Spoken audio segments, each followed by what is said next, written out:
காணிக்கை அங்கீகரித்த உடனே அவன் முகநாடி வேறுபட்டுச்சு. அல்லேலூயா. முகநாடி வேறுபடுறதுக்கு காரணம் என்ன அப்படின்னா, நமக்கு அந்த நன்மை கிடைக்கல, நமக்கு அந்த ஆசீர்வாதம் கிடைக்கல, நமக்கு கிடைக்கல, நமக்கு கிடைக்கல, நமக்கு கிடைக்கல. அல்லேலூயா.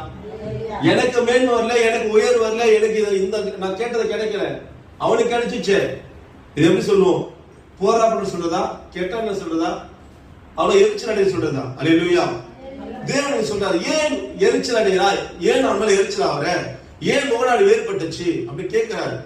அப்போ காயினுடைய காணிக்கை கர்த்தர் அங்கீகரிக்கிறது காரணம் என்னன்னா, தேவனுக்குரியவனாக தேவனுக்கு ஏற்றபடி காணிக்கை காயின் இடத்துல பலி செலுத்தப்படல. அல்லேலூயா. ஆனா ஆபேலுடைய காணிக்கை அங்கீகரிப்பதற்கு காரணம், தேவனுக்கு பிரியமான காணிக்கையாக பலியாக அவன் செலுத்தினான். அல்லேலூயா. இன்னைக்கு நீங்க நானும் தேவ சமூகத்தில் நிற்கிறவர்கள் தேவனுக்கு பயந்து தன்னுடைய காணிக்கைகளை, தன் பலியை, சோத்திர பலியை, தன் வாழ்க்கையை எப்படி கொடுக்கணும் அப்படின்னா, தேவன் பிரியப்படபடி தன் வாழ்க்கையை வாழ்ந்து கொண்டிருப்போம்னால் தேவன் நம்மை அங்கீகரிப்பார். அல்லேலூயா. மேன்மைக்கு நேராக கொண்டு போய் விடுவார்.